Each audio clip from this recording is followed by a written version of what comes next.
সাবেক রাষ্ট্রপতি জনাব হামিদ দেশে ফিরেছেন। তার দেশের বাইরে যাওয়া নিয়ে রীতিমতো তুলকালাম ঘটে গেছে এবং আওয়ামী লীগের নিষিদ্ধ করার মতো পরিস্থিতি ট্রিগার করেছিল সেটাকে। তিনি ফিরে আসলেন, প্রোটোকল ছাড়া ফিরে আসলেন।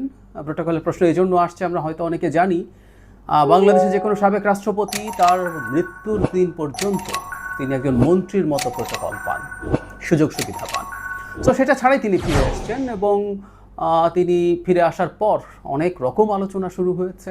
কেউ কেউ বলছেন তাকে গ্রেফতার করা হচ্ছে না কেন, কারণ তিনি একটা খুনের মামলার আসামি। আওয়ামী লীগের লোকজন সমানে খুনের মামলায় তাদেরকে অ্যাকিউজ করা হয়েছে। এটা একটা ফাজলামো হচ্ছে, বহুদিন থেকে বলছি। কিন্তু তাকে গ্রেফতার না করার একটা কারণ আছে, আমরা অনেকে হয়তো জানি না। সেটা হলো মামলা থাকলেই গ্রেফতার করা যাবে বা গ্রেফতার করতে হবে, এই জায়গা থেকে সরকার তার অবস্থান পরিবর্তন করেছেন। অনেকেই খুনের মামলা দিয়ে দেয়, সরকার বলছে তারা দেন না, জনগণ দেয়, তাই তাদের নিতে হয়। এটাও ঠিক কথা না, মামলা চাইলেই নিতে হবে তা না। যাই হোক, পরবর্তীতে ড্যামেজ কন্ট্রোলের জন্য সরকার যে সিদ্ধান্ত নিয়েছে সেটা হচ্ছে প্রাথমিক তদন্তে কারো যুক্ততা পাওয়া গেলে তারপর গ্রেফতার করা ছিল। তার মানে মামলা হলেই গ্রেফতার করে ফেলার যে টেন্ডেন্সি, সেটা থেকে সরে আসতে সরকারি ইনস্ট্রাকশন আছে। সুতরাং জনাব হামিদকে গ্রেফতার না করার মধ্যে কোনো আইনগত ব্যত্যয় অন্তত এই মুহূর্তে হচ্ছে না, আমরা এটা বলতে পারি। কিন্তু এই প্রশ্ন আবারও আসবে, জনাব হামিদকে আমরা নানান অপরাধে অ্যাকিউজ করতে পারি। আওয়ামী লীগের সাথে থাকা লোক, আওয়ামী লীগের প্রেসিডেন্ট ছিল, তিনি সাধু সন্ন্যাসী মানুষ, আমরা এটা কোনোভাবেই মনে করি না, একেবারেই মনে করি না। সো ওই সময়ের সাথে যুক্ত করে তার নানান দুর্নীতি, অনিয়ম, অনেক কিছুই পাওয়া সম্ভব বলে আমরা বিশ্বাস করি। সো সেগুলো নিয়ে তদন্ত হওয়া দরকার। কিন্তু এটাও সত্য, শুনেছি, অনেকেই জানেন এটা, যে তিনি ভীষণ অসুস্থ, তার লাইফ এক্সপেক্টেন্সি আর খুব বেশি না, সম্ভবত তিনি সে কারণে চিকিৎসার জন্য গিয়েছিলেন। কিন্তু সবাই যেটা ভাবছিল যে তিনি গিয়ে পালিয়ে গেলেন, আমারও তাই মনে হয়েছিল, উনি পালিয়ে গেছেন, উনি আর ফিরবেন না।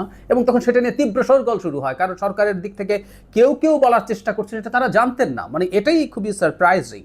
ইভেন স্বরাষ্ট্রমন্ত্রী বলেছেন কারা এর সাথে জড়িত তিনি জানেন না, তিনি তাদেরকে ধরবেন, ধরে শাস্তি দিতে না পারলে তিনি পদত্যাগ করবেন। তিনি যাওয়ার পর একটা তদন্ত কমিটি তৈরি হয়েছিল। আমরা অন্তত এখন এই জিনিসটা জানতে চাইতে পারি যে এই তদন্ত কমিটি, উপদেষ্টাদেরকে নিয়ে 3 জন, আমি ভুল না করে থাকলে, তারা কি তদন্ত করে বের করেছেন, কি পেয়েছেন, কেন হয়েছে এটা। কারণ জনাব হামিদের মতো একজন মানুষ এয়ারপোর্টে গিয়ে সব ক্লিয়ারেন্স শেষ করে দেশের বাইরে যেতে পারেন, এটা কোনোভাবেই ওই লেভেলে যারা কাজ করেন তাদেরকে দিয়ে সম্ভব না। যদিও ওই যেটা হয় সব সময়ের মতো, কিছু বলির পাঁঠা খোঁজা হয়, বলির পাঁঠা খোঁজা হয়েছে, কিছু একেবারে প্রান্তিক পর্যায়ে কাজ করা বা মাঝারি পর্যায়ে কাজ করা অফিসারের বিরুদ্ধে ব্যবস্থা নেওয়া হয়েছে, কর্মচারীর বিরুদ্ধে ব্যবস্থা নেওয়া হয়েছে। কিন্তু এটা সরকারের খুবই উঁচু পর্যায়ের কোথাও না কোথাও থেকে এই গ্রিন সিগন্যাল তো এসেছিল বটেই। আমার ব্যক্তিগত বিবেচনায় ইভেন এটা ডক্টর ইউনুস লেভেল ছাড়া এন্ডোর্স হওয়ার কোনো কারণ নাই। কিন্তু উনি গেলেন এবং এখন পর্যন্ত আমরা কোনো কিছু জানি না।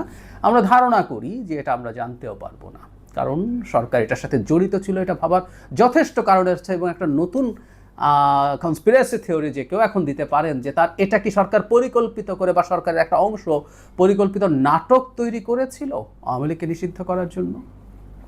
প্রশ্নটা এই জন্য আসছে, সরকার অন্তত প্রধান উপদেষ্টাকে আমরা বারবার দেখেছি তিনি আওয়ামী লীগ নিষিদ্ধ করবেন না এই ধরনের আলাপ করছেন, এবং বিশেষ করে বহির্বিশ্বের একটা চাপও ছিল আওয়ামী লীগ নিষিদ্ধ করার বিরুদ্ধে। এমনকি জাতিসংঘ যে রিপোর্টে তারা শেখ হাসিনা এবং আওয়ামী লীগকে ধসিয়ে দিয়েছে মানবাধিকার হাই কমিশনের, সেখানেও তারা আওয়ামী লীগকে নিষিদ্ধ করার বিরুদ্ধে অবস্থান নিয়েছিল। কিন্তু জনাব হামিদ চলে যাওয়ার পর হঠাৎ করে তীব্র অসন্তোষ দেশে শুরু হয়, এবং মানে ব্যাপারটা খুবই অদ্ভুত একটা কারণ হলো জনাব হামিদ যদি দেশ ছেড়ে চলে যেতে পারেন, এটা এই সরকারের ব্যর্থতা, ডক্টর ইউনুস সরকারের ব্যর্থতা। যাবতীয় ক্ষোভ রোষ ইউনুস সরকারের উপরে যাওয়ার কথা ছিল, কিন্তু না, গেল আওয়ামী লীগের উপরে। তার পরবর্তীতে জনাব হাসনাত আবদুল্লাহ যা যা করেছেন, তার সাথে জামায়াতে ইসলামী এবং অন্যান্য অনেক ইসলামিস্ট গ্রুপ এবং রাজনৈতিক দল যুক্ত হয়ে তারা যে ব্লকেট দিয়েছেন, তারপর আওয়ামী লীগের নিষিদ্ধের ইতিহাসটা আমরা জানি। তো এই যে এখন জনাব হামিদ ফিরে আসলেন, তার মানে ওনার পালিয়ে যাওয়ার আসলে প্ল্যান ছিল না, এটা এখন খুবই স্পষ্ট। এবং সরকারের দিক থেকেও কোনো না কোনো যোগাযোগে তাকে এটা জানানো হয়েছে যে তিনি হয়রানির শিকার হচ্ছেন না, সাবেক প্রেসিডেন্ট। এবং আওয়ামী লীগের যে লেভেলের ক্রিমিনালরা আছে সেই র্যাঙ্কিংয়ে জনাব হামিদের ক্রাইম খানিকটা কমও হতে পারে, আমি নিশ্চিত নই, তারপর আমি ধারণা থেকে বলছি যে পারসেপশন অ্যাটলিস্ট আসতে দিল। তো তাহলে তিনি যে গেলেন, এই যাওয়াটা, এইভাবে যাওয়াটা প্রিপ্ল্যান্ড কি? এটা কি একটা পাতানো খেলা যে এই কাজটা কেউ করতে দিলেন এবং এটার জের ধরে সারা দেশে একটা তীব্র অসন্তোষ আবার মাথা চাড়া দিবে, তাকে কাজে লাগিয়ে এই পরবর্তীতে যারা হাসনাত পরে এনসিপি যাওয়া, পরে ইনফর্মালি জামাত যাওয়া, তারপর অন্যরা যাওয়া, যমুনায় যাওয়া, সেখান থেকে শাহবাগ আসা, এসে আওয়ামী লীগকে নিষিদ্ধ করা। আওয়ামী লীগ নিষিদ্ধ করার সমস্যা নেই, আওয়ামী লীগের প্রতি আমার কোনো প্রীতি নেই। আমাকে যারা দীর্ঘদিন থেকে দেখেন জানেন, তারা খুব ভালো মতোই বোঝেন এটা। আমি জাস্ট একটা অ্যানালিসিস আপনাদের সামনে আনার চেষ্টা করছি, এবং আমি আগে জানিয়েছি আওয়ামী লীগ নিষিদ্ধ করাটা এনসিপি এবং জামায়াতের স্বার্থে জরুরি ছিল। এনসিপির প্রকাশ্যে বললেও জামায়াত বেশ সুবিধাবাদিতা দেখিয়েছে এখানে, সে প্রকাশ্যে বলেনি, বরং প্রকাশ্যে আওয়ামী লীগকে মাফ টাফ করে দিতে পারে, আওয়ামী লীগকে ফ্যাসিস্ট বললে খারাপ লাগে বলে বলছিলেন জামায়াতের আমির। কিন্তু এখানে তারা আবার খুবই গুরুত্বপূর্ণ নেতারা গেছেন, শিবির গেছে, তাদের জন্য লাভ হচ্ছে এটা। ইভেন সেই প্রেক্ষাপটেই বলেছে তারা জাতীয় পার্টিরও নিষিদ্ধতা চাইছেন, সম্ভবত এটার জন্য তারা একটা পরিস্থিতি তৈরি করবেন। কারণ এ দুটো দল যদি নির্বাচনের মাঠে না থাকে, তখন জামায়াত এবং এনসিপি খুবই গুরুত্বপূর্ণ ফ্যাক্টর হয়ে দাঁড়ায় ভোটের রাজনীতিতে। না, তারা যদি নির্বাচন বয়কট করার মতো কথা বলেন, সেটা যদি করেন, তাহলে বিএনপি নির্বাচনে গেলে আসলে সেই নির্বাচনটার গ্রহণযোগ্যতা নিয়ে প্রশ্ন উঠতে পারে। সুতরাং তাদের হাতে একটা বিরাট বার্গেনিং পাওয়ার এসে হাজির হয়েছে আওয়ামী লীগ না থাকার কারণে। অথচ ডক্টর ইউনূস বলেছিলেন নিষিদ্ধ করবেন না, এবং আওয়ামী লীগ নির্বাচনে অংশগ্রহণ করবে কিনা এটা তাদের সিদ্ধান্ত, তিনি সেভাবেই জানিয়েছিলেন। সুতরাং এই আওয়ামী লীগ নিষিদ্ধ করা কারো কারো অঙ্কে জরুরি ছিল। সে কারণেই জনাব হামিদের এই বিদেশ যাওয়াটা, বিশেষ করে তার ফিরে আসার পর, এটা একটা পাতানো খেলা ছিল কিনা, এই প্রশ্নটা আসতেই পারে।